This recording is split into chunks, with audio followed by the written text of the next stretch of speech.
Hello and welcome to Mangasplaining, the show where we recommend great manga to folks who haven't read much manga before. Hosted by Debbie Oki, David Brothers, Christopher Woodrow Butcher, and myself, Chip Zdarsky. Follow along with our show notes and reading list at mangasplaining.com. Okay, so most people aren't used to hearing me read the intro, and I don't even know what prompted this, but this is a very special episode of Mangasplaining because we're not looking at manga. We are looking at a North American superhero mainstream garbage book. I can't believe they still make these things. I know. Yeah. Didn't manga kill this yet? Yeah, come on. Hurry up, manga. This week we're reading Daredevil Born Again. It's the 1987 storyline by Frank Miller and David Mazzucchelli. Near and dear to my heart, not only as a Daredevil reader, but as a Daredevil writer. Yeah, it's my Nausicaa, so I'm assuming what's going to happen is you guys are going to tear into it. And I told myself last night as I was reading it, I was just like, do not let them rile you up. They'll have their critiques. You just got to be cool. You just got to be calm. Don't let it get you personally when Chris does it. Wait. If this book is criticized, do you actually love it that much that you would take it like hard? Do you think? No. I mean, like, I don't know. I'm a grown up. It's fine. Are you? Is it? Sure. I mean, like, so part of the problem is with this book. Well, first of all, let me just do what you guys normally do and read the back of the copy that I have, just to tell people what it is. Pro move. Yeah, thank you. Karen Page, Matt Murdock's former lover, has traded away the Man Without Fear's secret identity for a drug fix. Okay, there's some problems already. Now, Daredevil must find strength as the kingpin of crime wastes no time taking him down as low as a human can get. So like I said, this is kind of an important book to me. I think it's a gorgeous book because of David Mazzucchelli's art, and hit me just kind of at the right moment as a young reader. And I quite love it. But yeah, I noticed, like, even as I was reading it last night, like I there were so many lines in this that I'm just like, oh my god, like the lines hit me so hard again and again over the years, and I've either weaved them into my writing or I just think about them a lot. And like I would get emotional just at certain panels, and for the most part, it's the layouts and the drawings that kind of get me over and over again, because I think Mazzucchelli is kind of a master of his craft. But yeah, it's a very important book to me. It means a lot. It means the world to me. So, Chris, what'd you think of it? Wow, you're right to me, eh? No mercy. First off, I have to apologize to our friend Jason as a party, as we call him, because he actually bought me a copy of this book when I was still working at the Beguiling, just after he had left. Going, I can't believe you never read Born Again. This is my favorite book of all time. Like, it's my favorite superhero book of all time. You got to read it. He bought me a copy, or maybe lent me his copy. And this is the first time I read Daredevil Born Again. Seriously? For this podcast, yeah. Oh, wow. I had read the issue with... are we doing spoilers? This is a very old book. It's a very old book. We can spoil the hell out of it, yeah. All right. So I had read the issue because he's like, this issue is the best issue of all of Born Again. I had read the issue where Daredevil's ex, now Foggy's girlfriend, and Ben Urich are in the jail cell. Mm-hmm. And she's photographing the cops turning on them in real time. Mm-hmm. And he's like, look at the economy and look at the panel transitions and look at the, like, how the pages are used to maximum effect and look at what it's doing and the emotions on the characters' faces. And I was like, yeah, this all works. Like, it's comics. I had read thousands of comics by that point. Yeah. So I got that it was well done, but I hadn't started at the beginning, honestly. Yeah. And so I appreciated it on a technical level, but it didn't grab me. Mm-hmm. And I was like, yeah, okay. Yeah, I mean, Daredevil was sitting literally on the shelf in front of the cash desk and then in my home for the better part of 15 years of Beguiling times. I never read it. And I regret not having read it earlier, actually. Yeah. I think it's a fascinating book and very well done. Mm-hmm. But I've read a lot of Daredevil that came after this. that has incorporated like Kevin Smith's whole run, the whole Kevin Smith, Joe Quesada saves the Marvel Universe run of Daredevil. Yeah. I read first because I was Okay. reading literally every new comic that was coming out at the time, which is maybe why I'm a little burnt out. And it's hard. It's hard, and we've encountered this with a lot of the classic manga I think that you've read, where you're like, oh, I see what they're doing here. But we've also read people who've incorporated every single trick and not trick, but like innovation into their manga, like from the 60s into their manga now. And so it reads a little older, a little clunky. And we keep talking about how it's like Kirby, I think, when we talk about classic manga. But classic manga 40 years ago is 1987. Like it's Daredevil Born Again. Yeah. So I thought that was interesting. But really, I'm going to save my actual criticism of the book for when we get to Chip's Color Corner. Wow. So I can't wait for that segment. Can't wait for that segment this week. It's going to be a good one. Yeah. So that's what I thought. It's always a surprise cool. on this podcast. Yeah. Deb, have you read it before? I remember reading it a long time ago. Because I think I stopped reading Daredevil around the Electric era. Okay, yeah. Yeah. And I think maybe I had read this one because at the time, like, you know, I thought Frank Miller's comics, the Dark Knight ones and stuff like that, and Mazzucchelli's like Batman Year One, I really liked a lot. And so, you know, like this is two great tastes that taste great together kind of thing. Yeah. Theoretically. But this was the first time I've read it in years. Okay, So yeah. it was like reading it all over again, I guess. Yeah, fresh eyes. What did you think of it this time around? I think I've been reading too much manga because my initial reaction was too much words, too much bright colors.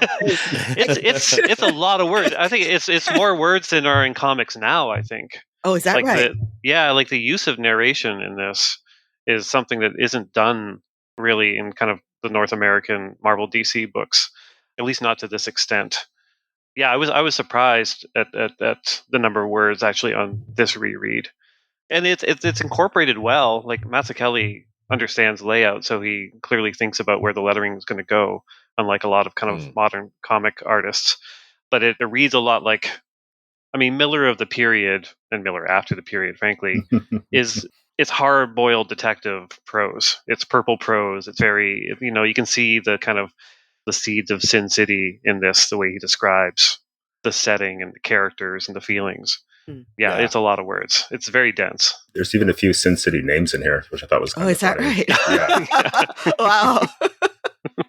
So yeah, besides I'm going to forget it if I don't mention it. I'm going to forget it.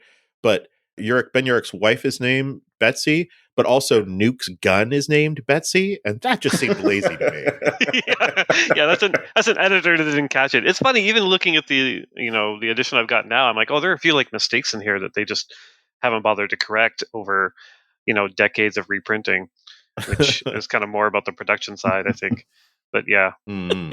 So even with all the words, did you enjoy it? How did it hit you?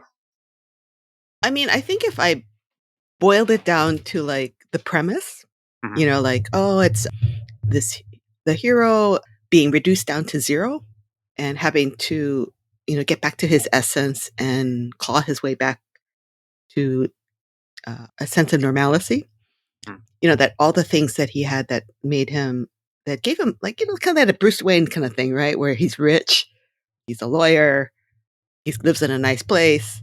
So he gets to do his heroing, but, he gets to come home, heat a cup of coffee, and sleep in a nice bed that doesn't smell like rats. I've slept there before, right?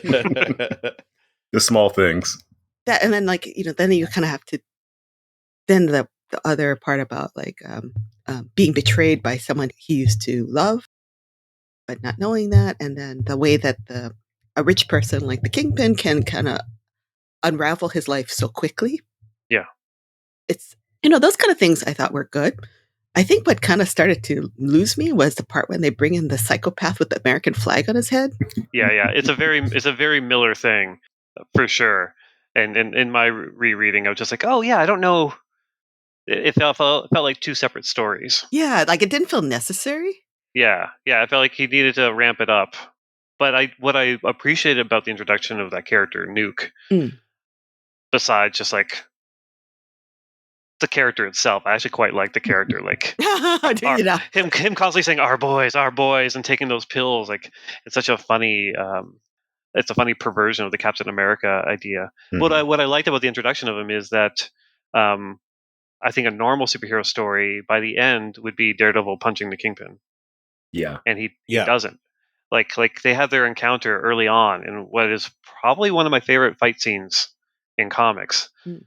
Like when Kingpin's working out and Matt Murdock shows up having lost his mind, and like they go at it, and the way the action's depicted and like the motion of the bodies and Matt's jacket, like it's gorgeous, and he just gets the shit kicked out of him, and that's it. That's it. That's his only face to face with the Kingpin. They don't exchange words, really. Like it's just like that one fight by issue 2, and then that's not part of the story because Kingpin is more than that. He's bigger. So bringing Nuke in was just like, okay, you need the big kind of superhero fight toward the end, and Nuke becomes kind of this weird, almost sympathetic figure by the end, as he's kind of dying in the back of the cab as Matt's kind of driving him ostensibly to a hospital, and then he decides to bring him to Ben Urich because this is the story and this is what kind of breaks it. Yeah. But yeah, he's ludicrous. I mean, he's absolutely an invention of the time. Like nothing sums up 1980s kind of Reagan era than this guy with this Rambo with like a flag painted on his face, popping pills. Like even that's just, it's comic booky, but it's just so fun and stupid. Like give me a red, give me a blue, give me a white. Like each pill like ramps him up or takes him down. The white takes him down. The red's too much. Like, is that what it is? Oh, yeah. Once you kind of like realize what the colors mean, you're just like, oh, of course. Like it's all He's such a funny character, and like it becomes very dense by the end. There's a lot happening. Once it kind of loop in Captain America, it's like it's not necessary, but it's just so fun, and he's drawn so well. Disagree. It's not fun.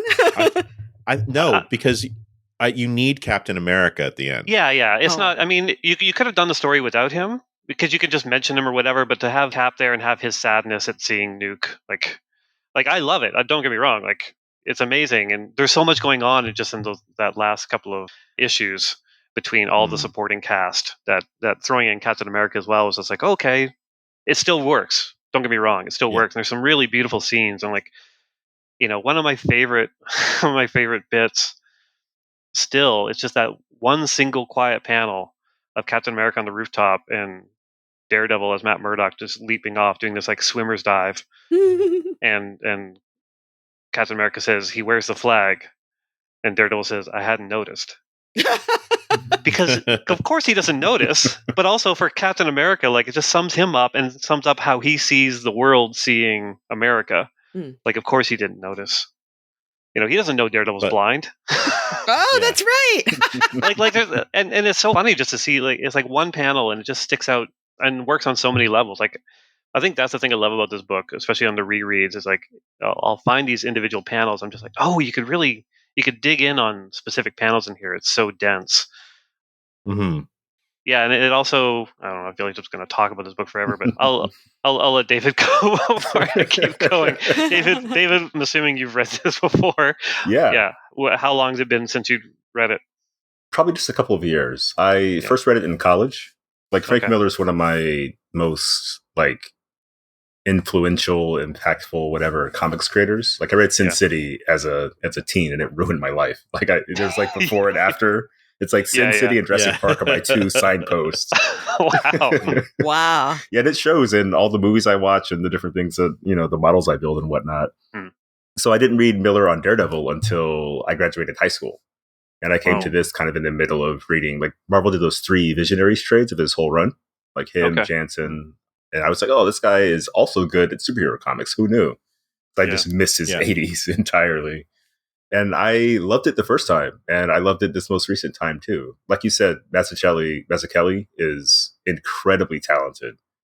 And continuing the Mangasplaining trend, I read the Artisan edition. Yes, nice. Oh, nice. Oh, I wish I read that because I would want to see this in black and white. Yeah, yeah. I've got the oversized version of that. I've got like that full IDW like. Yeah, they've got like I forget what they call it. But anyway, there's a big one and a small one. I got the Artisan edition. I'm sorry, is the small one. It's actually readable. And what Chip was saying about zooming in on the panels is totally true, because I feel like no one really draws comics like Mazzucchelli did back then. No. Like, you'd think there'd be like a legion of imitators, or at least kind of like in that lane. But really, like, nobody, as near as I can remember, or as near as I can identify. No. I mean, his gesture is kind of, it's realistic and cartoony at the same time. Like he pulls it off so well. And there's plenty of detail in here, but he knows where to put it, which most artists don't. Like, he gives you just enough to really kind of like get a sense of where people are at and the feeling. He doesn't overdo it, but he can also get away with just showing a car on a street, but you don't see the street, you don't see the sidewalk, you don't see anything, you just see the car. Yeah. But like, he can still kind of get away with it because he's just that good. And the one thing I'd noticed, especially rereading this and looking at the black and white version, is he was on Daredevil before this, Mazzucchelli, and he wasn't teamed with Miller. I forget, it was Denny O'Neil maybe. And those issues are fine. They're okay. Like, he's and he's admittedly imitating a previous Daredevil artist, Gene Colan, who is really known for kind of his wild kind of gestural anatomy, his intense mood. And so the interesting thing with this is you can see that in the first issue in this. You can see he's not quite there. Well, one of the startling things about this book, and especially rereading it, looking at the black and white edition, is you can see him get better issue to issue. Like, issue one in this is fine. It's very good superhero comics. He understands layout, all the essentials. Issue 2 ramps up. Like, you can already see that he's getting better. And by the end, you can see, like, stylistically, he's more interesting. He's taking more chances with his layouts. But his rendering as well. Yeah. His rendering, his technique, the stuff he's putting on the page, like there's zip tone and all kinds of other effects in like the later issues that, man, really work. Like, it's almost like when that issue opens and Karen's in Mexico with the drug dealer that ends up, getting her to New York, and it's all done in zip tone. It's like it's like he woke up. He's just like, oh, I know exactly what this book is now, and I'm good. And we're going to just blow it out of the water from here on. And it has the added benefit of being the only pages in the book that the colorists couldn't ruin. So that's well, yeah. Hey, let's get to that then. So, Chip's color corner. I cede the floor to Chris for Chris's color corner. I want to. No, I have like a lot of questions about this because I actually really dug in. But David, I'm curious about this more than anything. Did it hit the same way for you now that it did, the last couple times you read it? No, the lack of color, actually. There's a lot of storytelling that's done through color, or like aesthetic that's delivered through color in this book. And it's not there at all in the artisan edition. It's more of like, they might have like an overlay or two, but it's not like a cityscape that's like bright pink in the background, Right.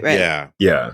Oh, yeah. Through the window. That's all done with like a knockout. Like that's something that a lot of Marvel artists were not doing at the time. A page like this is a page with one of my favorites in the series. J. Jonah Jameson kind of drilling down on Ben Urich, calling him a coward. Just a take you don't really see with J. Jonah Jameson, like especially in the Spider-Man comics. Like in Spider-Man, he's just like a blowhard, but here he's just like, no, this is important what we do. And just the red and the pink is just like so evocative. It's very, very 80s coloring. The snow, like the snow and the blue.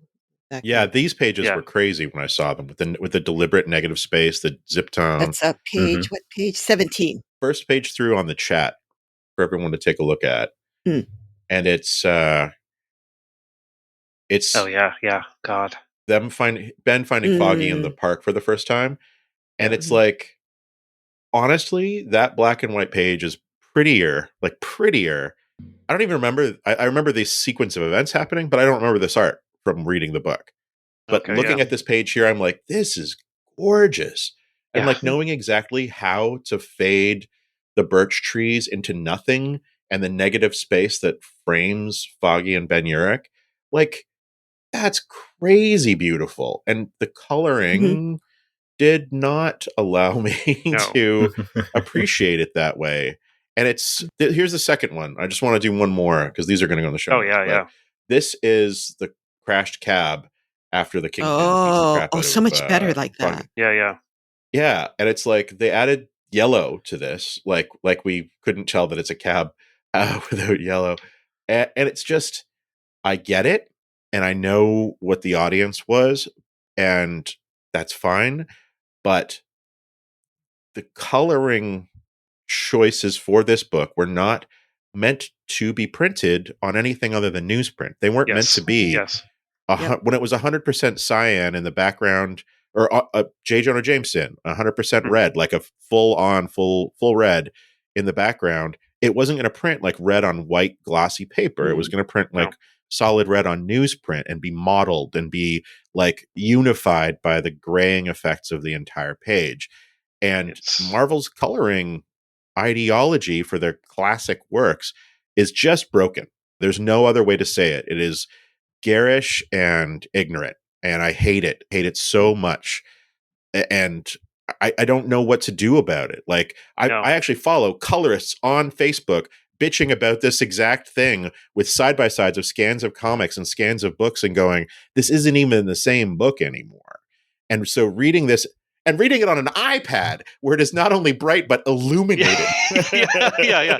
Like, that's crazy. I hate it. It's not even the same book. I'm in total agreement. And like, to the point where my favorite Daredevil run, this is my favorite Daredevil story. My favorite run is John Romita Jr. and Anna Senti.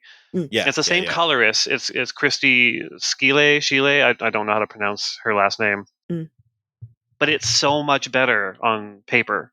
Like on the original kind of floppy paper, that I refuse to buy the collections, and I've been buying the individual issues. And when I get them all, I'm going to put them into a collection. Like, I'm just going to have it made myself, because I think it's the only way to actually kind of represent the work. Because we have one option or the other, which is kind of what the modern publishing industry thinks, which is you do it like this, you just reprint it as is, whatever. Or you go in and you hire a new colorist to do it, and it's usually absolute garbage. Because they're making it super shiny and like trying to modernize it, and it's like, well, no, this is like this is somebody who understood composition and layout, and it gets ruined almost 100% of the time with any kind of addition of color. One interesting thing in here too is, so Christie did almost all the issues, but there's an issue done in here by Richmond Lewis. Who's Richmond Lewis? Richmond Lewis colored Batman Year One and is also David Mazzucchelli's partner or wife. I forget. So that's fascinating to see, like, how far they came, because I think they did. Yeah. R. Lewis did issue 2, Purgatory, which has which has the Kingpin fight, which is actually like all the stuff kind of leading up to it, like the stuff on the subway train where Matt Murdock's ignoring and the guy's explaining. Like, I find that works as comic kind of coloring. Like, it's really nice, the blue and the yellow and the purple. And the fight with Kingpin is actually, relatively well done, but it's still not necessary. Like, none of it's actually necessary. I think if you're going to go bold and graphic, you have to know what you're doing. And I actually truly believe that both of the original, getting your partner who knows how to color your stuff to come in and set the tone, let's say, with that first book, and then let one of the house colorists take over from there once you've set a style, perfectly makes sense to me.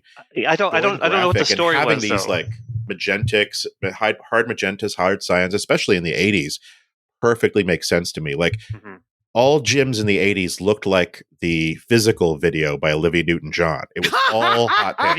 Yeah. So and I wish that they being still did. the accent. Well, I live in Taiwan, and my gym is literally a roller disco. Some nights, it's amazing. I'll put a photo in the show notes, but more LEDs in a gym you have never seen. It is fantastic. But yeah, I think it took me 3 issues to stop being actively put off by the color.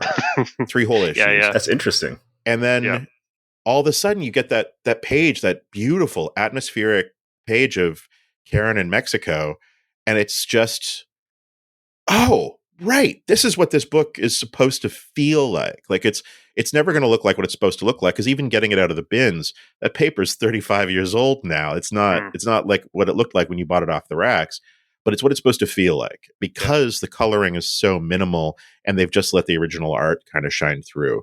So I would love to see this get the same treatment that, like, Jose Villarrubia just recolored Bernie Wrightson's work on Swamp Thing.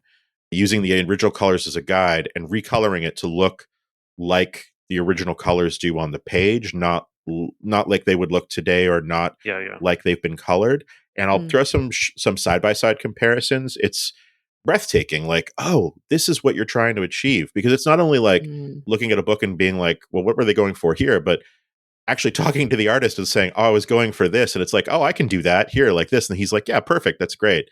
And I think that I think that this is better than some of the classic reprints I've read from Marvel. And at least the line work holds up, like all the line work's there and it hasn't disintegrated. But it's a real bummer that this is the color edition is the best version of the book. And I think I kind of wish I didn't know that the artisan edition existed, actually. And now that I've read this, I'll go back and read it in black and white, because these pages I'm seeing, the black and white pages from the artisan edition are just magnificent and look like, it almost didn't look like David Mazzucchelli. Sorry, I've been going on. No. Yeah, no, I agree. Like I flip through my artist edition more than I flip through the color edition now, for sure. I'm finding new things every time I do it as well. Techniques and like weird little bits. I think I've mentioned before that for the longest time, my lock screen on my phone was this panel of Ben Urich from page 139. Which seriously?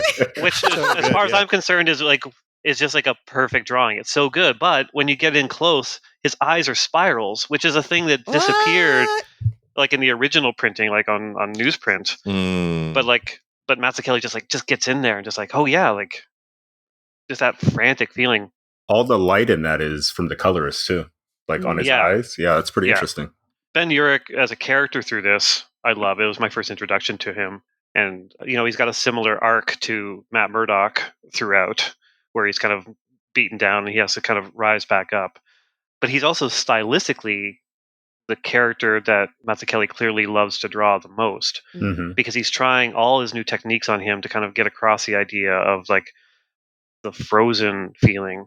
Like when he's on the phone in the newsroom, which I just absolutely his bosses love. are arguing. Yeah. He's getting the phone call. Yeah, you show that feeling of the newsroom, the bustling newsroom, and he's centered, and the camera or whatever, the viewer is going closer and closer on him, and he's becoming more abstract. Like things like page 90, 91. The use of wide panels and tall panels in this is really fascinating to me, because it's hard to do well, and I work with a lot of artists that attempt it and sometimes drop the ball. The cutting between scenes is so evocative, and the feeling of Ben Urich, like you can feel it as the reader. Like it's so intense, and he gets even more abstract after that. They kind of reuse that feeling just a couple of pages later, where he's just sitting there, and he looks like what David Mazzucchelli ends up becoming with Rubber Blankets, like his follow-up to all the superhero work. God, even just the panel above of like the guy being strangled is so well done. Like I can't even get my head around. Oh, that's weird. That's a reproduction. That's a stat. Yeah. That exact panel of the guy being strangled is from I'm looking at that page in another window. I think it's interesting. Yeah, because there's a lot. I mean, he does that a lot with Ben Urich, where he goes back to scenes, and there were scenes originally colored normally, and now they're all colored red. Like they're just like they're imprinted in his mind as these like dramatic, traumatic moments. That scene is one, Ben Urich on the phone, that I think loses a bit without the color. Like it's funny that Christopher is so angry about the color, because I've only ever known the glossy version. I read it in a trade paperback first in like 2003 or 2004 or something like that. So it's kind of always looked like this to me. So the revelation of the black and white edition is almost how many different techniques that Mazzucchelli is using. Like Chip was saying, just that one page of Urich, it's almost like he's from a different comic compared to everyone else. Like his face is so slim, like the inking is so chunky. It's so good. In a lot of ways, this is like still just like it's a very raw work of like two comic creators trying to figure themselves out. Like they're both in their 20s. One thing, when I started to write Daredevil, before I started, I gave this a reread, and one of the things I noticed was in the beginning, the narration changes. Oh, like it starts off as like an omnipresent narrator describing Matt Murdock. Like when he wakes up and stuff, and then just like almost like in mid caption, it changes to him. talking. Yeah, that's confusing for me. Yeah, and it's like I didn't notice it before because it's just like this is a writer just writing, just like yeah, and then it feels like this and it feels like that. So there's awkward bits like that, which are just a sign of somebody just like starting out in a lot of ways.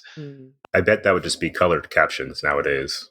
You know, yeah, have like a little logo, like a K for the kingpin of who's talking. Yeah, the bend text seems to have serifs.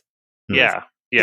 Like more like a typewriter type of thing. Yeah. They go back between different kind of monologues, but I was just more interested in the fact that it went from an omniscient narrator, and then in the same captions turned into him like, oh, I gotta have a coffee, so there's weird bits like that, but also like even within that first chapter, there's like what I find just to be kind of masterful storytelling bits to kind of keep things going. So much happens in that first issue, even though he's not really Daredevil doing Daredevil things. Like by page 4 or whatever, like his girlfriend's breaking up with him on a recording while he's finding out that like he's being audited by the IRS. Like Miller was really good at kind of overlaying things to kind of keep things going. I think a modern writer would do those as 2 different scenes. Yeah. Maybe 3. Maybe 3. And another thing I really noticed on my reread before I started writing Daredevil, which I tried to incorporate, especially in early issues, is manga and kind of modern North American comics. A scene changes on a new page. That's just how it goes, unless there's some kind of dramatic reason to not do that. Here, the scenes change mid-page constantly. And not just in terms of like kind of going back and forth between, 2 characters talking, but like you really notice going through this the speed of the story because of the fact that he is willing to basically start a new scene halfway through a page. Like there's no time to waste. We're bouncing back and forth between characters and it's so rapid, and like I found that to be an interesting lesson that I kind of incorporated into some of my Daredevil comics just to kind of lend some more urgency to the scenes and to throw the reader off just a little bit, like, where are we now? Holy, like, yeah, it's such a juggling act in this book because there are a lot of characters and a lot of scenes, and he's going back and forth at such a rapid pace and trying to like tie it all together. I'd like to see a chart of all the plot lines and how long they last and when they interact and when they start and end. Because Miller was one of the first guys in American comics to kind of embrace decompressed storytelling. Like he learned it from this is decompressed. It's not decompressed the way we would use it now, but compared to like other 80s books, it's decompressed. Yeah, I mean, those are the pages where I was gravitating towards, where it's like just let the fighting happen. You don't need to narrate every single like. It's like I want to watch the boxing match, and I don't need to hear someone say, "And then he's throwing this, and then he's doing this, and then he's doing this." It's like, no, just give the artist space to draw the action. It's strongest, yeah. There's definitely a lot of Stan Lee kind of thrown into this, where Stan Lee would always just kind of describe the thing that Kirby was drawing. But I think Miller kind of leans into it more with Daredevil because Daredevil's a character is about sensory stuff. So as a lot of the description I found in this was just like the internal monologue of characters that isn't necessarily about the action. It's like you were saying, he finds out he's getting audited. He's hearing from his girlfriend that he's getting broken up with. There might be a caption saying a third thing. That does feel very dense storytelling wise, especially coming from manga, but it's more like economical rather than density, if that makes sense. Yeah. Well, there's a poetry when you're writing Daredevil because especially if he's narrating, because he's taking things in a different way than most people. Like I'm just, I've got a random page open and it's just like, it's Nuke jumping off a helicopter. And the description is like, low, too near to the street, the motor roaring, dust and dirt, blowing garbage, coughing, startled gas, angry shout, something human, hisses. And then it's like, I mean, that's pure Matt Murdock. That's not a narrator describing a thing. That's just like, you're reading it and hearing it through Matt Murdock's senses.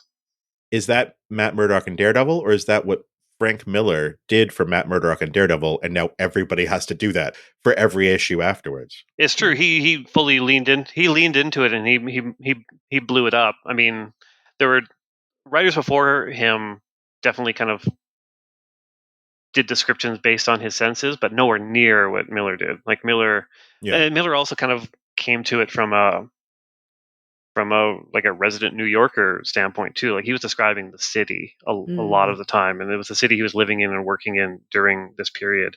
And Nocenti, who followed him on this, did the same because she was also a New Yorker. That's not necessarily true. Why Steve Ditko followed him for 2 issues, and those are 2 all right, very weird issues. They're very weird issues. I was reading this on the Marvel Unlimited app, and it's like you read to the end, and I'm like, well, how do they follow that up? And it's like 2 of the most random issues with Steve Ditko drawing Madcap, the indestructible, like anti-hero, and then Nocenti starts, and that's just like. And Barry Windsor Smith is drawing the first issue of the Ann Nocenti. And it's like, if you want an artist that's as close to Mazzucchelli as you could get probably at that time, it's probably Barry Windsor Smith. But even then, that book looks nothing like the artwork in this book. No. That is wild. That's a Daredevil hallmark, I think, is having like a lot of runs are defined by their writer, but like the artists really carry it. Like Alex Maleev, John Romita Jr. I mean, Frank Miller's art carrying Frank Miller's writing is another good example. Yeah, I've said that a lot, especially publicly, just to kind of like push Marvel more towards kind of maintaining creative teams, because Daredevil is a consistently successful title for them starting from this period. There's a few kind of aberrations, but a lot of times those aberrations are because you can't name the artist. You can name the writer, but you can't name the artist. But as soon as you get like writer-artist teams and maintain those, then those books sell for Marvel forever. They become hits. Yeah. Miller, Mazzucchelli, Nocenti, John Romita Jr., Wade and Samney, Brute Baker, Lark, Bendis, Maleev, and I'll a bit more of a humble brag, but like me and Marco, like Marco stuck around, even though he was offered many books to go to internally by other editors, but he understood. He's like, no, this is special, and like you want to be, if you're on Daredevil, you want to be a team, and that's the only way I think you get remembered on that book is if you understand that it's a writer and an artist kind of creating something together. You have fill-ins and stuff. Romita Jr. had fill-ins, like Marco and I had fill-ins, but maintaining that team is so important. I wanted to ask too, because Frank Miller is both an artist and a writer. Did he do like the roughs, like the storyboards for like how he wanted, or he just said, "Here's the script, here's written script, lay it out however you want"? I think he trusted Mazzucchelli. There are some interesting, like I did notice some of the kind of layouts feel Millery from his Daredevil run, because he did do a lot of tall, thin panels. And throughout here, there's a lot of those, which you don't see kind of in modern comics. But I think he knew pretty quickly that he could trust Mazzucchelli to do, frankly, a better job than he could on it. Yeah. And like, and I mean, a writer who can draw just works better with an artist. Like the scripts you write are actionable. Like you can actually pull them off. And I know a lot of artists complain about writers who like they get a script and you're like, well, how am I supposed to do this? Like they haven't thought it through visually. So Miller obviously thinks visually. Mazzucchelli can elevate it like amazingly so. And also, there's interesting stories about this too, where Mazzucchelli was like behind, like the Marvel deadlines are kind of wild. So at the beginning of the 3rd issue here, the 229 Pariah, it's like a 4-page scene where it's just that close up of Matt Murdock as you pull out and all these black panels. That was Miller doing that for Mazzucchelli because he knew he was behind. Yeah. And he's like, this will save you so much time. But it just works so well for the story. Like, I especially like, on page 57, it kind of talks about like his memories of first being blinded and kind of realizing his new senses. Like it's all black and all just his narration. And then just like the largest lettering possible filling the panel, and him having to get used to it, and it kind of like starting to recede down the page because that's his first time hearing someone talk to him since he got his heightened senses. Super smart, and like you wouldn't believe that it was kind of done on the fly just to buy Mazzucchelli some time on his deadline. Yeah, there's a lot about this book that I feel that way. like you mentioned, they were younger creators at the time, and I feel like you can really feel it with the script and the captions. Because it feels like Miller doing his crime novel, finally, the one he's been dreaming of since he was like 12 or, whatever. And, but it's mixed with like that Jim Shooter Marvel 80s-ism of being as obvious as you can at all times. Yeah. If there is subtlety, it's, it's really kind of buried under the surface. Yeah. So like Mazzucchelli does a ton of work in the subtle realm where I think books that are written by Miller but drawn by other people are really fascinating to me for that reason. Like Jim Lee on All-Star Batman. There's a version of that book where it looks like Frank Miller's drawings and no one complains about it. But because it's Jim Lee, like there's expectations that come with such a classic superhero style. Yeah. And I think with this one, what they touched on or created or something like that is like Mazzucchelli brings everyone down to Daredevil's level. Like when Captain America shows up, it's not like leaping out of a Quinjet and like, like lightning striking everywhere. He's a dude on a building who's yelling really loud. And it's a beautiful combination between Miller and Mazzucchelli, that scene, and that scene gets referenced a lot in comics where the Avengers show up, because Miller understands like, well, this is Daredevil, it's a street level book, and so when the Avengers show up, the description and the images of them are just like, they are otherworldly. Yeah. Like he talks about like Thor, like a god, like bringing down rain, and the hum of Iron Man's suit, like, and like at Captain America's voice, a voice that could command a god, like, like it's one page and it's just a few captions, and it's just like, oh wow, like this is like a very human look at these characters, which it's overdone now, but again, like at the time, like you got to remember this is 87, so this is like 25 years after Daredevil first appeared. In which, it was all kind of like fun, jokey, fighting Stiltman and stuff, and like Miller really kind of upended it for better or worse. Yeah, comics changed kind of drastically after Miller, but it's just it's really interesting to see other characters, like those brief cameos are just like a lot of people see this as one of the best Captain America stories, even though he's only in it for like maybe a dozen pages. Yeah, J. Jonah Jameson too. Like this is not Peter Parker's Jonah, Yeah, absolutely. That page about him like talking about how this is power, this is 5 million readers that can bring down mayors and despots, like like that is not like, Parker, give me pictures of Spider-Man. Like it's just not, and it's an economical use of the character too, like even keeping him in shadow, kind of, because you understand the look of Jameson. Like he really just like, that flat top and that cigar and the Hitler stash, like you don't need to show him like bulging eyes, like yelling at Ben Urich. He's in shadow. He's like, he's cut by all the blinds, the blinds, the window shades. Yeah. Could I say, like, as a manga reader who reads stuff that creators do write and draw from beginning to end, volume 1 to volume 110, complete control over the character and how it's represented and how they act and how they talk. I find this switch of mood that happens a lot in American comics to be kind of confusing, or interesting. It betrays my emotional investment in the character. I can see that. It's like, I know this character as being this, having this principles, having this personality, talking this way, caring about certain things, and then as soon as it's a different writer, bam, it gets turned upside down, or it gets like they become more mean, they become more funny, they become more romantic, they become less romantic. It's like, make up your effing mind. Who is this character?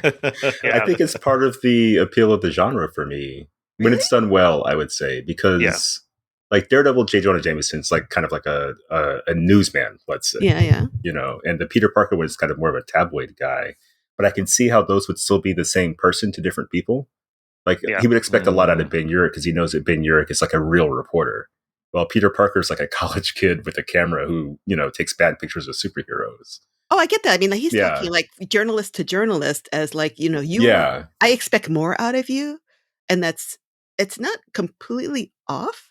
But it's like, even with the, we're dealing with characters who are being, how do we say, being presented to readers over generations, right? Yes. And like a hero in the 1940s, and the need of the audience and the expectations of the audience is different. in the 1940s than they are in the 2020s. Yeah. For example, yeah, absolutely. Right? So like you're dealing with this legacy. The only thing that's the same is like the barest principle of what the character is and the outfit. Yeah, and even that makes changes. it so hard right now for people like Chip to come on to Daredevil and try and do an iconic run, because every single reader of Daredevil that's left, frankly, has got a different favorite era of Daredevil. And do you decide that you're connecting directly to Frank Miller and skipping everything in between, or are you picking your favorites and taking those parts and not including the like wacky misadventures of the 1960s Gene Colan stuff? Like, and no matter what you do, you're going to piss somebody off.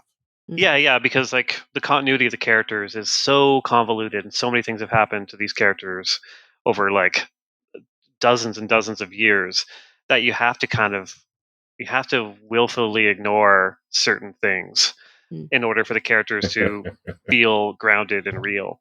Like, and then I had that a lot with working on Spider-Man, because like there are so many Spider-Man stories out there. Like Daredevil, at least there's no Daredevil spin-offs. Like Daredevil's been one title for the past 60 years or whatever, whereas Spider-Man has had multiple titles every month, sometimes shipping twice a month. So when I want to write a story on Sandman, his classic villain, and I pull up the Marvel wiki for the character, I'm just like, oh my god, like literally everything's happened to him. He's been good, bad, dead, come back, like evil, like a different person. That stick of chewing gum has been chewed so much there's no more flavor left. And so you've got to kind of take that and inject it with more flavor. And you have to ignore the fact that it's been chewed so many times. And kind of, I would say there's another stick in the pack that has flavor, and like your new. Yeah, maybe that's a better way of going about it. But it's so hard. And like, actually, it's such a good gross metaphor. And I've often said, like if you're writing Spider-Man, it's so hard to have Peter Parker walking down the street talking to Flash Thompson or Betty Brant or any of his secondary characters in a normal way, because they've all undergone so much. Like they should all be in mental hospitals at this point, because they've all died, had their partners murdered, had superpowers, turned into werewolves. So many things have happened to these characters that it's hard to reset it and make it feel like they're just normal people. That feels so frustrating. It is, but you have to pick and choose the bits of continuity that help, and you have to kind of ignore the rest. Like, because one of the things with writing a Marvel or a DC comic is, and it's a crutch, is that you have the built-in empathy for a character. Like everyone that's come before you has built up those characters and the emotional investment. It's far easier for me to come on as a Spider-Man writer and hit Aunt May with a bus and have people react to that than it is for me to have just an old lady get hit by a bus. I haven't done the work. I haven't built up Aunt May anymore. But because all the other creators before me have, it makes it easier to get that kind of cheap emotional response from a reader. So it's interesting. Like you have to challenge yourself and become a better writer in order to kind of navigate all that stuff. And as a reader, it's a jumping on and jumping off point. Like sometimes it's like just not your thing. Like it's just dumb or fine, but not the kind of fine that you want. Like Spider-Man, I love. But like the Tom Holland guy, he's not funny enough to be my Spider-Man. Like he doesn't tell jokes. He's in funny situations, and that's different for me. Yeah. But the jumping on and jumping off point makes sense to me, because like I've actually seriously checked out of a series I've been reading once the creative team changes. I think that's good. Personally, that's natural. I find the aberration of someone who stays with the series no matter who's on it. That's a problem. Really? Because those are the people who are just interested in the characters, and they're always angry. They're furious. And they really are. Like they buy it every month, even though they've grown out. Buy? Yeah, even though they've grown out of it, or it hasn't become their cup of tea. Like I remember when Dan Slott was writing Amazing Spider-Man, like people were just like, "This isn't Spider-Man," blah blah blah blah blah. Like, but they've been reading it for 10 years. Like Dan was on that title for 10 years, and if in 10 years you think that character's not Spider-Man, like guess what? Like he's the guy writing Spider-Man. It's Spider-Man. I like that kind of that coming and going and having to bring in readers. I was lucky in a sense on Daredevil that, and I notice it a lot more now that I do conventions again. So many people come up to me, mostly I'm noticing like young women who really love the TV show. the Netflix show, and they love Charlie Cox. And so they were like, can I find out more about him? And then they found my book, which isn't a one-to-one comparison. And I didn't consciously go into it thinking, I got to make this feel like the Netflix book to get the Netflix readers. But I ignored a lot of bigger continuity issues and made it a more grounded, kind of relatable book. But you still brought in Mike Murdock. Well, that's the thing. If I can, but I didn't do it right away. I think you made Electra Daredevil. You can sell that was your readers. Fault. Okay. The first 20 issues were very basic, very much it copied a lot of this book, actually, Born Again, bringing him down, kind of bringing him back up. And I consciously kind of kept all those kind of weirder Marvel things away. But I knew as soon as I had them by issue 20, I could start to kind of fold those in and be like, oh, here's something fun and interesting, and let's try something new and go bigger and weirder with it. And that was a conscious decision on my part, because I wanted to make sure I could get the new readers in and then kind of introduce them to the more interesting parts of the Marvel Universe stuff. It's a hard balancing act, because you don't want to ostracize old readers, you don't want to turn away new readers, so you have to figure out ways to trick all of them into buying your book. I mean, the way you're describing it, right, is I'm teaching this class at CCA, and this week's session was all about doujinshi. I was telling my assignment to the kids, it's your midterm is you're going to create a parody comic based on someone else's creations. Nice. Someone else's character, someone else's universe. Do whatever you want with it. 4 pages, go. Have fun with it. Amazing. Put them in a different time. Bring the side characters to the front. Change the ending. Do a prequel. Mash it up. Simpsons and Akira. What a genius mashup, right? Yeah. Do something crazy. Or the one I have a doujinshi where it's by the guy who did My Dad is the Queen of the VTubers. Mm-hmm. He did he did a doujinshi of just what if all the fairy tale protagonists all had giant muscles. Sold. That's a winner. Yes, it's Little Red Riding Hood and Grandma all have muscles. They beat the shit out of the big bad wolf, right? Yeah. And it's like Aladdin. Aladdin has muscles. Woo! And it's anyway, it's just story after story of just all the characters. What if they had muscles? Amazing. Giant steroided muscles. So the thing that I like when you were describing this, it basically feels like when you're taking on a Marvel or DC book, you're a doujinshi creator. You are. I mean, I feel in my heart that Spider-Man ended when Steve Ditko left. At that point, it was no longer Spider-Man. It wasn't. It became a totally different book under John Romita Sr. and Stan Lee. It did. And I think as soon as the original creators leave a thing, it is no longer that character. Like Dragon Ball Super, you could argue, right? It's not quite the same Dragon Ball. And people do. They argue that Dragon Ball Super isn't real Dragon Ball. And Dragon Ball, what was the TV show that no one liked, but now everyone likes? Yeah, GT. Everyone's like, oh, it's not real, but now everyone's like, but it said in GT that this happened. And yeah. Everything's canon, but nothing's canon, and it's all doujinshi. Yeah, it sounds like DC a little bit. Everything's canon, nothing's canon. And then they have to reboot it all. Then they have to wipe it clean and start again. Yeah. The thing with Marvel is they never wiped it clean. Oh. Yeah. DC, they've wiped it clean, in quotes, 4 or 5 times at this point. Reset the universe, new continuities, to the point where it's very hard for me writing Batman to know what happened and what didn't. And my previous editor was just I don't know. If you want it to happen, it happened. That's kind of our feeling. Can I just say, as a manga reader, that's just way too much work for me. Yeah. As a manga reader, where you can go back to every single page and be like, this happened, because there was no universe wiping situation. That's got to be crazy. Tricky. Yeah, it's hard to write. I just did.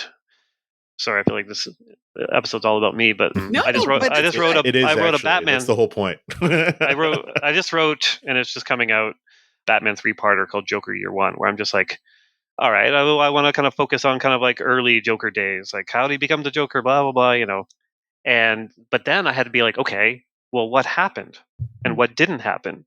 And it was so hard, and I had to dance between so many weird raindrops, because there was a previous writer that kind of redid his first kind of adventure, and then there's another writer recently that kind of redid his first time meeting Batman, and so I'm oh my god, to find the spots where I can add to the continuity and play with the continuity was so tricky and so hard, and to tell a good story, because that's the other thing. You can't just be like servicing continuity and servicing fans. Those are the worst.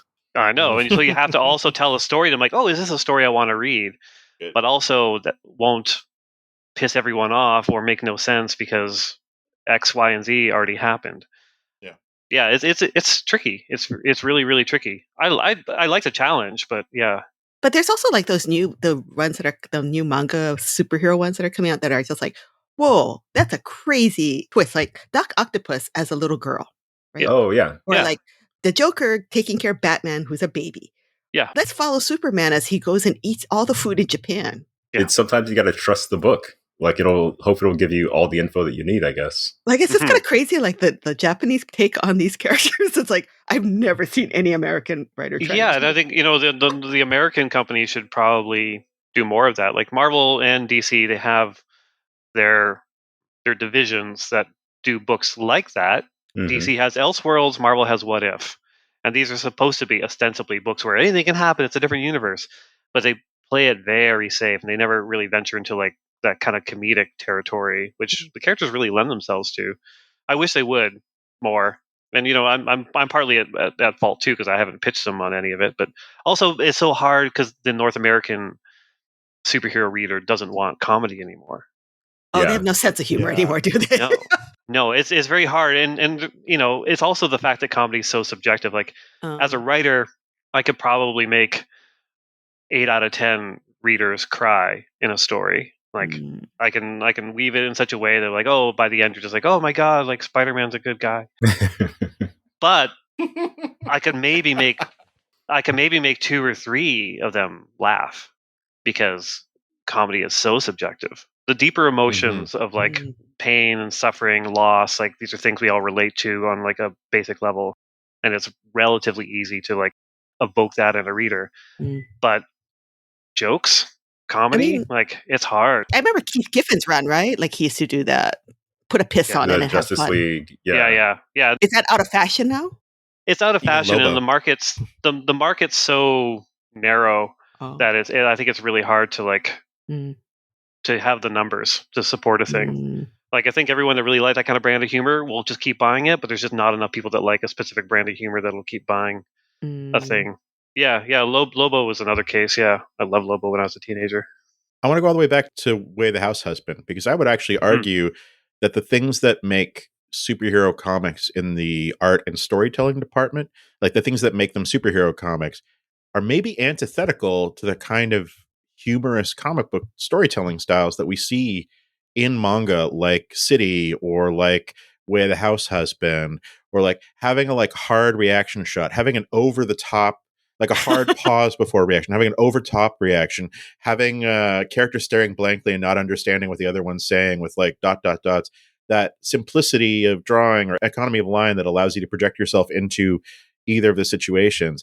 That's not what superhero comics are. Superhero comics are realistically rendered drawings on a page that happen in real time. Yeah. And I feel like it's like, I don't think humor is impossible at all. I think you could do, people have done it and people have made it work. The Giffen Demetrius just one punch Guy Gardner situation is a perfect example of comic timing that still obeys all the comic book superhero rules. Yeah. But it still comes down to punching a guy, which is a little bit superhero-y. You know what I mean? Yeah. I was going to say, like, the catch is to blend the two together. Hawkeye did it well as well. Yeah. Fraction and David Aja. Yeah. But they also, there was like a lot of heart to it, and there's stakes and drama and stuff. And Justice League was the same. Like, I often say, like, introducing humor and levity to a superhero comic just makes the tension in like dramatic scenes more dramatic and more tense. Like I was almost scarred. I mean, I was in high school when I was reading Justice League, and there was like an issue after all the jokes where like this alien monster just like murders like a character's family and like just is destroying a town and kills everyone in the Justice League, and like Adam Hughes drew it and it was gorgeous. And I was just like, what a left turn, but it hit me far more than if I was reading a comic where that happened every month. I've got one of those with Spider-Man. One of my favorite Spider-Man story arcs is actually during the Clone Saga, or maybe just after. it was building up to the Clone Saga because like his parents were around and they were spies, that kind of thing. Sure, yeah. But anyway, like Spider-Man basically has a nervous breakdown and it's like, I'm going to be a serious superhero from now on. Like I'm going to, beat people half to death. The usual grim and gritty 90s thing. Mm-hmm. But it was such a stark change from how he'd been my entire life up to that point, where he's like kind of, he might be sad or melancholy, but he's still kind of the funny guy. Like he's got a positive outlook. This was like, oh no, this is depression and maybe also a nervous breakdown. Yeah. Which in hindsight, maybe it was riffing on Born Again a little bit. Like there's like some texture in there that's kind of interesting. And they've done that with Spider-Man a few times. Like just the moments where that character becomes serious, he becomes like the most dangerous character that Marvel has. Yeah. And it's always shocking and it works. And like when I was writing Daredevil, I had him show up as a cameo basically at the end of the first arc where he shows up and he basically tells Daredevil, you're done. Yeah. Like, take the costume off, you're done. Like he's gone too far.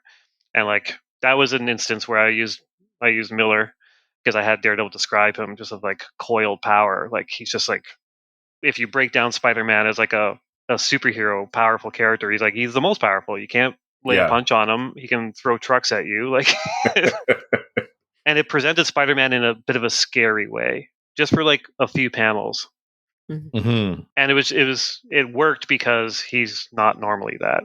Yeah. You can only go to that well once in a while with that kind of character.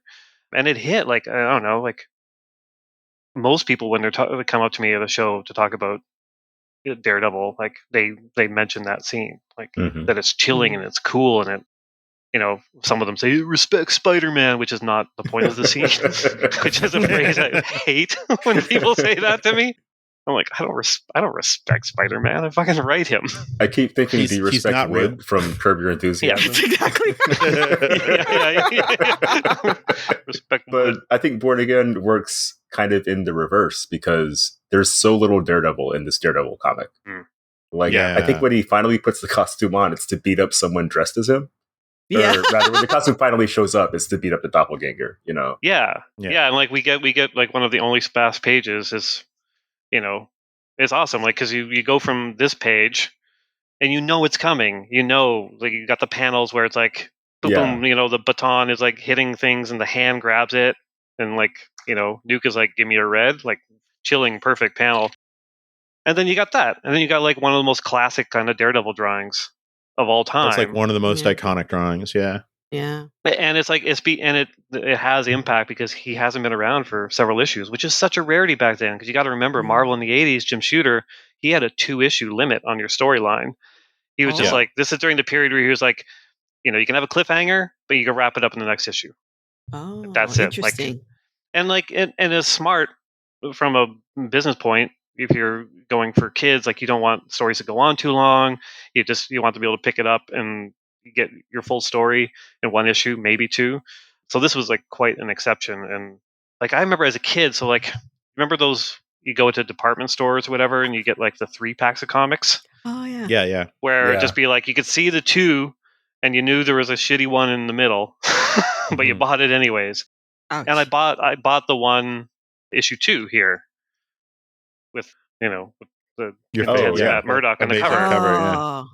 That was one of them, and I remember as a kid reading this and just being like, what is going on? Like, he's lost his mind. He's not Daredevil. He goes to see the Kingpin. The Kingpin beats him up, and he ends up in the bottom of a river. Like, it was the most intense thing I'd ever seen in my life, and it was not reflective of the books I was reading at the time, which was like Marvel Superhero Secret Wars, or Spider-Man. They were really trying something new with this book, and the beauty of Daredevil as a title is that writers and artists can come on and try something new. Yeah. Like there's the freedom there because the character doesn't tie into anything else. He's not an Avenger. He's not an X-Men. He's not in the Fantastic Four. He's not cosmic. I know I know he popped into Avengers during Bendis' run, but like he didn't mean it. But as a rule, the title stands on its own. Like I had him not in costume for like 12 issues, maybe. Like I was telling a different story, and if I was working on Spider-Man, they would not let me do that. I don't think I could do a single issue without him in costume because it's the flagship title. It represents Marvel. But Daredevil's like, go do what you want to do. You're telling a story about him having anxiety attacks? Great. Like, enjoy. Yeah, so it's a special title, and it's because of this run and Miller's solo run before it that everyone's been kind of afforded the luxury of telling the story they want to tell. Well, I want to throw something out there because you've written both, but everyone kind of, like sometimes the Marvel DC kind of have like their analogous characters, right? Mm-hmm. Batman and Daredevil seem to be analogous. Like they are street level, they are ostensibly well-to-do men in respectable lives who have a secret life. Yeah. I find them to be very different characters because Daredevil is weak and he's full of guilt, and there's Batman as a character. Batman puts on the Bruce Wayne persona, and he's like he's Batman, whereas Daredevil, he's all duality. He is a Catholic who dresses as the devil. He's a lawyer who beats people up at night. He feels intense guilt in the face of God. Like, he's a mess. He's an absolute mess. He's unsure of himself at almost... He stops a robbery in this book to steal money, to steal $30,000 to rebuild a diner that gets destroyed. Yeah. He's just like, taking it from the Kingpin doesn't count. And it's just Batman's not doing that. Batman is 100% sure of himself at all times. Daredevil is never sure of himself. Like, oh, interesting. I think fundamentally they're different, even though they are two white men with stubble on a gargoyle in the rain. Mm-hmm. Like there is that basic level, and Batman, even when you take his money away, he's always rich. Like at the end of this series, Daredevil works in that diner. Like Daredevil has kind of ups and downs in terms of his kind of personal life and his financial setting. Like the Anna Senti run, he basically worked at a free clinic giving legal advice to low income people in New York, and it's the best setting for that character. Yeah. Yeah, the high-powered lawyer stuff almost rarely kind of shows up in the comic. I think David made a joke. What was it in the Slack about? Oh, that nowadays Kingpin would blow up Daredevil's studio apartment instead of his brownstone. Oh, New York. I know. Yeah, this is New York in the 80s. Matt Murdock could afford a building. Anyone can afford a building, but but no, he definitely can't. I want to throw in something before I forget, but that I find the sound effects in this comic to be very boring. Boring? Yeah. They use the same font for whether the building's exploding, whether Daredevil is hitting Kingpin on the stomach with a bat, whether there's whether there's honking horns in a street. Same font, same block font. Like, do you want more molding and style, like designed? No, more effects? Mood. Like if you look at, there's a page where it's like the sea, like a bird is cawing. It's going caw. Then it's like, oh, Hong Kong, blah blah blah, and it's like it's the same font. Yeah, like even on this page, it's like the building blows up, whoom, and the next page gunfire is bam, and they're almost the same. Like they haven't really differentiated them enough. This is a case where I think it'd be amazing if Mazzucchelli did the lettering. Right. Oh, he probably didn't do that. Huh? No, he did not do the lettering. I don't think so. Like going through the black and white. No, I think it's Joe Rosen. It's Joe Rosen. He's a Marvel letterer, so he's lettering like 30 books a month. Oh. But yeah. What's funny is I feel like this lettering, what's the most normal way to say this? It sounds like New York City to me, like the flat kind of very squared off shapes, like they're very kind of tall and thin letters. Like there's something about it where I associate it with 80s New York comic books. Maybe it's because they were doing this in Marvel. Yeah. One thing about the lettering and the sound effects is it does a thing that I am not allowed to do anymore, which I'm always trying to do, which is all the scenes of Matt Murdock punching a punching bag.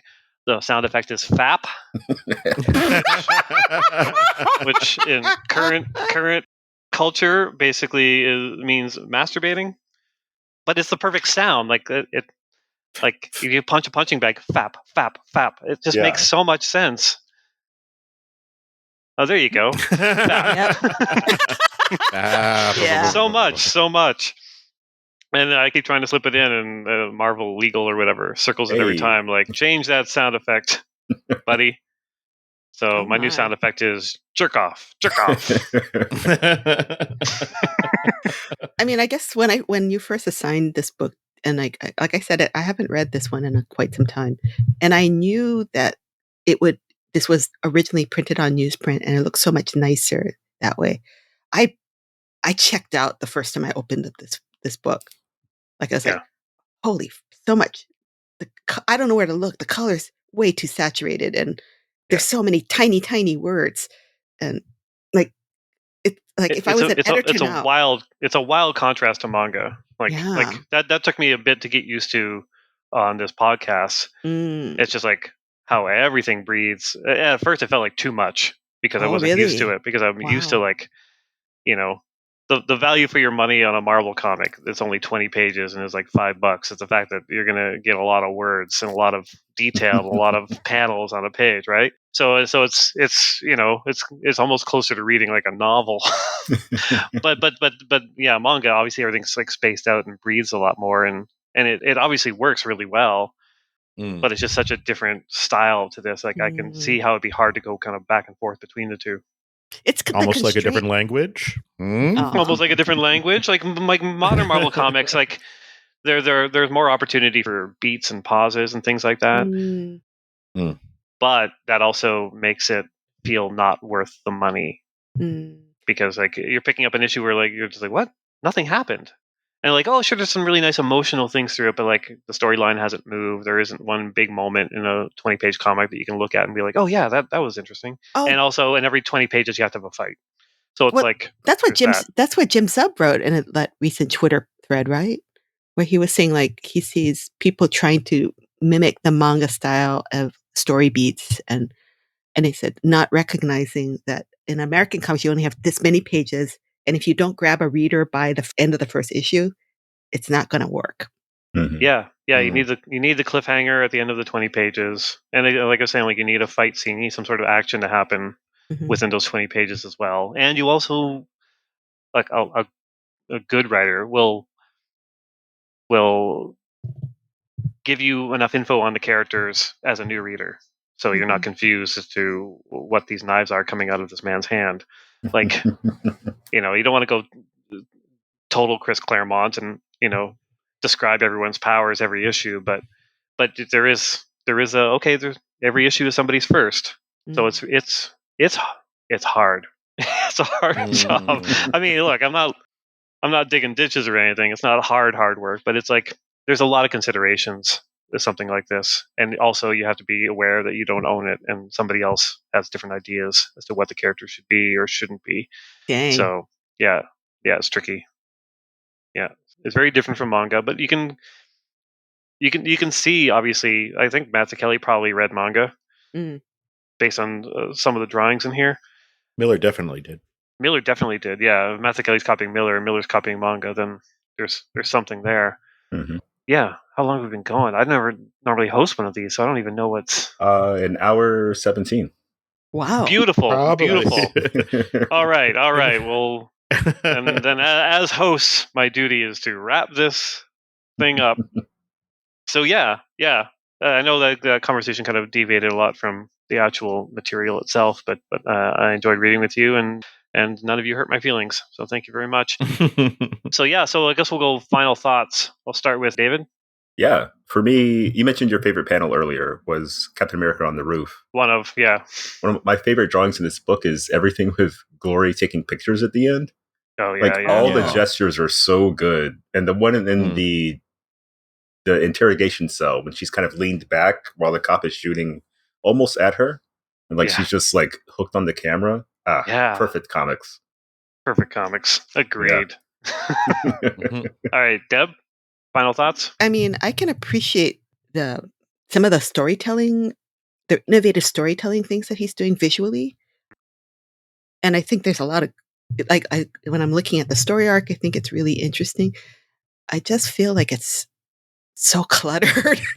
I so much, too much words. Too much information on a page. Well, just like Kingpin, for example, Kingpin cannot shut up in his head. He's really melodramatic. He really is. I actually skimmed most of that. Deb. No, I would never skim a manga. Never. I guess, and then there was like a character in the beginning that he's explaining everything Kingpin, and he talks in a really florid kind of way. I love that guy. It's just like so over the top and ludicrous. That really worked because like what he's describing it's so violent and basic. Like, I don't know. Yeah, no, I know. It's super funny to me. It's a thing. It's a thing. I'll try and check out the black and white version because I do like David Mazzuchelli as an artist, and I think he's a really great cinematic storyteller. Mm-hmm. Yeah. I don't have as strong, warm feelings toward the story as you do. Nobody can. But maybe it's kind of like people who, like, I have friends who love Disneyland with a passion. And I do not feel the same way about Disneyland. Like, I could go to Disneyland once or twice and it's cool. I managed to make it all the way through this podcast without getting angry, but you comparing my love of this book to Disneyland, frankly. No. I'm saying the happiest place on earth, Chip. That's a good comparison. The metaphor I'm trying to give is that they bonded with this story with Disneyland very young, and it means something to them emotionally. Yeah. And I didn't bond with Disneyland when I was younger. It doesn't have that same resonance. Yeah. And I think when you're younger, or like you're in your 20s, like teens and 20s, the stuff you take in at those times are so meaningful and it's so impactful that it's hard to underestimate that time, right? When you love something so much, and that love of comics that comes in your teens and 20s, that's your chick coming out of the egg and seeing mommy for the first time kind of moment. Daredevil's my mommy, and I've often said it. Yeah, like you love it, and it really shaped who you are. Yeah. So I unfortunately don't have that relationship with this book, but I can understand why you do, because I think there's a lot of special things about it. No, you're forgiven. Chris, your final thoughts? Holds up. I think it holds up for sure. I do think the current edition of it does it a disservice, the color edition. But I think it's funny because the first edition of Daredevil Born Again didn't have the prelude issue in it with the Gladiator that was co-written by Mazzuchelli, and it was printed on newsprint, actually. It was printed with this coloring, but on newsprint, so it grayed it all out a little bit, which was interesting.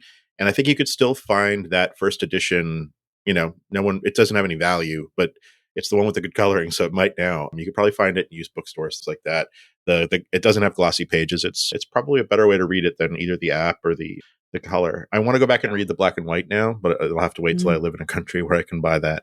And it's also weird. The more we've talked about this, the more I realize I've read every other comic. I think every other comic David Mazzucchelli's ever drawn. I've read everything that Frank Miller did after this, starting with Dark Knight and Year One and then Dark Knight, I guess. And then I think everything until I tapped out at All-Star Batman and Robin, thankfully, before we got to the real dredges of his career. But I've never gone backwards from Batman Year One and Dark Knight to see the Spider-Man stuff, to see, the other work that he's done, which I think is really interesting. And my introduction to Daredevil was reading Man Without Fear by John Romita Jr., which is his life story, his Batman Year One, his Daredevil Year One. But I only picked it up and read it because it tied into the origin of the Teenage Mutant Ninja Turtles. If you don't know this, Daredevil and Teenage Mutant Ninja Turtles, the same inciting event for their origin story, which is a radioactive canister falling off of a truck. After it blinds Daredevil, it goes down to the sewer, and that's how we got the Turtles. They were big. Speaking of things that this book influenced, that's why there's Teenage Mutant Ninja Turtles, actually, is this book. Yeah. Probably should have led with that. Maybe people would have stuck around for an hour and 23 minutes. Oh, and I know it's not shout-outs, but I think when you were talking about Fraction and Aha's Hawkeye run, if I was going to recommend a comic to Deb, a Marvel comic to Deb that's a classic self-contained run, I would have started there. I think it would have really hit with her as something that was funny, and that the storytelling was really not straightforward exactly, not consistent exactly, but a little easier to parse. I feel like there's a rhythm and a grid that is often not. Miller and Mazzucchelli, change up panel sizes a lot more, let's say. And the rhythm of pages changes to suit the scene rather than to suit the issue. And so, Deb, if you ever want more comics, more Marvel comics, Hawkeye is where I'd suggest you go, by Matt Fraction and David Aja, but nothing before and nothing after. Wow. All right. I was going to suggest my Howard the Duck, but all right, that's fine. You're not allowed to self-suggest. Wait, are you? Oh shit! Yeah, I've got yeah. a really good manga. Self-interest. I got a good pick for after the break. Sorry, good. and I Speaking should hand this over to David. Yeah, I would suggest maybe let's do this once a season. I don't mind. Yeah, it's pretty fun. Yeah, I'm in. Cool. That's everyone's final thoughts. no, I don't know. I don't think David gave final thoughts. Yeah, David went. Yeah, David went first. I talked about glorious photography and how good the gestures were. Yeah. You did, and it was very good. Yeah. I want to say that Karen Page is not a great character. No. I meant to talk a bit about that, but that's the unfortunate 1980s effect in this book. Yeah, Karen Page's story as the junkie porn star. Yeah. Not a fan. Selling out Matt Murdock for another hit. I'm just like, yeah, we can get into that later. Yeah, so that's it. That's all our final thoughts. This was Daredevil Born Again, and I guess we'll come back with some shoutouts in just a moment.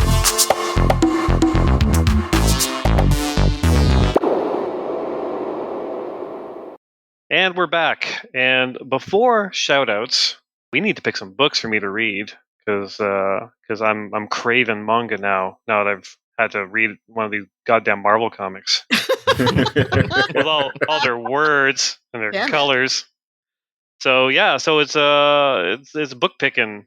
David, you want to go first? What do you got for me? Yeah, so I had that scheme for picking books this season where you would choose a number between like 1 and whatever. And yeah. So basically, for readers who are just tuning in, listeners who are just tuning in, I've got 4 categories. I've got funny, which is obvious. I've got David genre, which is like things that I specifically like for my own perfectly good reasons. David genre. Left of center, which are things that are a little bit weirder, not quite obvious picks, but still pretty fun. And then like art focused. Okay, interesting. Let's see. I've got 1 through 1 through 6 in all 4 of those. So give me a category and a number. All right. Well, I think because we talked about humor in comics a bit during this, I'm going to go for funny this time. Okay. And my number is going to be number 2. Number 2. Wow. Okay. So that was really threw you for a loop there. You actually chose the only print comic on my list. Oh, son of a bitch. All right. What is it? But it's one we've talked about a lot. It is called Shortcuts by Usamaru Furuya. I have such a hard time with his last name. It's not in digital? No, there's no digital. I'm pretty sure it's like unlicensed, out of print, but I happen to have an extra copy that I can mail you. Oh my God. Okay. You're so mean. Yeah. But it's so out of print that when I was getting rid of every book I owned, I'm like, I'm keeping these 2. Actually, they're going into all right, box. You still got it, Deb. Do you have a copy? I think I do. Deb, you have to have a copy. Worst case, I can let you borrow mine. I don't have a copy. It's in Toronto. I live in Taiwan. Oh no, I mean Deb will. Oh yeah, this is going to be weird. I don't know what we're going to do. Yeah. All right. What it is essentially a bunch of 1-page comics. It's 2 volumes long. Let's read the first volume. It's from Young Sunday Magazine. And each page is a cut, which is a short comic that has like basically 1 joke that they kind of space out. All right. It's legitimately one of the funniest books I've ever read. Not every strip is a hit, but the ones that are like, tears in your eyes. Kind of a good time. All right. Good job. Deb, what's your pick? Wow, it's so hard because we've gone so hard on the male gaze for this first season so far, for this season 5, that I almost want to index back to something that's softer. Sure. But at the same time, the stuff I want to throw at you, because I just want to throw in something popular so people will go, what did Chip think of that one, huh? So I will say, okay, give you a choice. Mobsters or sports? Mobsters. Okay. All right. So we are going to go with The Fable. Fable. Okay. The Fable is a Kodansha manga. Basically, it's about a guy who is such an amazing assassin, such an amazing hitman. He's a legend in his own time. That's why his codename is The Fable. He is kind of a dead-eyed kind of guy, but he is really good at what he does. He's gotten so good at what he does. His boss tells him, you know what? Time for you to take a little vacation. Lie low for a little bit. Take a year off. Go have some fun. pick up a new hobby, move to a new town. But I don't want to hear nothing about you killing nobody, because that would be bad. And so our friend, somehow, though, trouble finds him in very funny ways because people notice him. And he starts getting people who want to be I want to be your apprentice. And then the guy who tries to be his apprentice just cannot keep up with this guy. All right.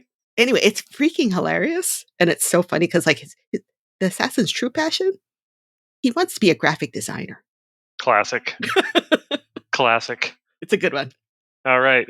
Sounds good. Chris? I'm going for some sad dad comics, but in the vein of Jiro Taniguchi, sad letters from my father who was cheating on my mom at the time. We're going to go a different direction. That was called? And it's, yeah, that's what that was called. And it's by Taiyo Matsumoto because he's entered his sad dad years. And we liked everything we've read of him. We read Attack on Concrete. We read Ping Pong. And I'm going to pick the new one that just came out because I want to read it for myself. It's called Tokyo These Days. And for those of you who are listening, you might realize that we actually published the draft version of this story on Mangasplaining Extra. It was called These Days. And it was supposed to originally run in like a magazine rather than in a manga magazine. And he reworked it, printed it with Shogakukan sort of more traditionally. And the first volume just came out in English and it just finished. Third volume just finished in Japan. So first volume's out now. I think there's digital, but if not, there's print. And I'm sure Viz will provide a reader copy for us. But yeah, it's something I want to read myself. And this is the best way to read it is on the podcast. All right. Okay, good. Oh, and it's a comic about comics. I know we like comics about comics. It's about an editor who gets so fed up with his day job that he quits and everyone thinks he's going to lose his mind. And he kind of does. All right. Good picks, everyone. I think the order is going to be The Fable first because I'm craving something kind of light and fun. We'll slide in Tokyo These Days into second place. And Shortcuts last, only because I want to put it off for as long as possible so we can all get copies. Thank you, Chip. All right. And I guess that just leaves us with some shout-outs. So make it quick because I hosted and it went really long. David, go. My shout-out? Oh, David, sorry. Go. I'm the host, Chris. Sorry. My shout-out is the page in Daredevil Born Again where Matt and Karen are kind of like hugging after they reconnect. The drawing of the city in the background are just like a bunch of like horizontal lines and it looks so good. But you might need the black and white edition to tell. It's beautiful. My goodness. Deb? My pick is related to our talk about coloring and how comics used to look different in the 80s when it was printed on newsprint. My pick is Hip Hop Family Tree by Ed Pisker. Okay. The way that he's drawn this and presented this book is done by Fantagraphics, and props to Fantagraphics for committing to printing it this way. But all the flashbacks to the 80s are all drawn in that 80s comic style and colored in that style. It looks like it's on newsprint. And then when there's flashbacks to the present, like when, say, like KRS-One is talking in the present, it has a white underprinting that makes the colors pop in an almost unnatural way. This is like an Image Comics house style. Yeah, so that's interesting because Dan Clowes does the same thing. Oh, in Monica? Yeah, in Monica, it's all the white is kind of printed in like a gray browny kind of newsprint look, but he clearly doesn't have that effect like the yellows that he uses. Like the clearly has like a white knockout, and he just prints the yellow, so just pops. Like it's really. Yeah. It's a really amazing kind of technique that I keep thinking I should use for something one day. So my shout out is going to just be Daredevil Born Again because screw it. David picked a page, so I'm just picking the whole. How about the artisan edition? Yeah, actually the artisan edition. Yeah. Like I've got the artist edition, which is just the oversized size as, which is lovely for all the details. So I'd highly recommend picking that up if you're a fan of black and white art. And last but not least, Chris. Your shout out. I checked, and it turns out I was still subscribed to Marvel Unlimited from when I had to explain what Marvel's vertical scrolling comics were last season. I had to subscribe to go in to take screen captures of Ken Nimura's story. So I checked, and it's still subscribed. So this book didn't cost me anything, but I have been subscribed somehow for 6 months. So his book cost a fortune. And I was like, I have to get money worth before I cancel it. So I read Ryan North's Fantastic Fours. Oh yeah. Oh, yeah. They're excellent. Yeah, really, I'm totally shouting them out.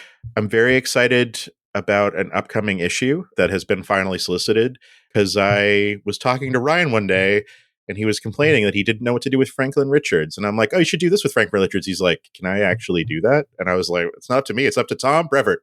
And he's doing it. So I'm very excited to read that. But I can't jump in at issue 17. That's not cool. So I read the first 13, 14 of those. And yeah, they're great. They're really fun comics that seamlessly blend everything everyone loves about the Fantastic Four with it being a comic written exactly by Ryan North. Yeah. Including the Dinosaur Planet of Dinosaurs, which was pretty fun. He's so suited for that book. Like when he told me he was going to be doing it, I was just like, oh yeah, that's perfect. That's absolutely perfect. So perfect. Yeah. Awesome. So yeah, Fantastic Four, it's available now. Remember to unsubscribe when you're done reading. All right. Well, I guess that's all our shout outs. Thank you all for listening. I know it must have been grueling because it's a Marvel comic and I'm hosting, but I promise you next time we'll have actual manga. So thanks everyone for listening. Bye.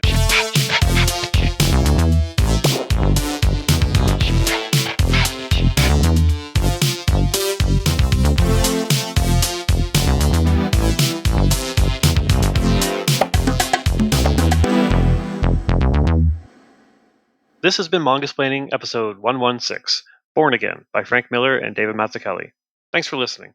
For our next episode, we'll be discussing the manga Guardians of the Louvre by Jiro Taniguchi. Want to pick up a copy? Consider supporting your local comic book and manga specialty shop. Find one near you at comicshoplocator.com. Or check out your local library for print and digital lending options. You can also follow along with our complete reading list and show notes at mangasplaining.com and check out our newsletter and digital publishing endeavor at mangasplainingextra.com. Thanks to DADS for their musical accompaniment this episode.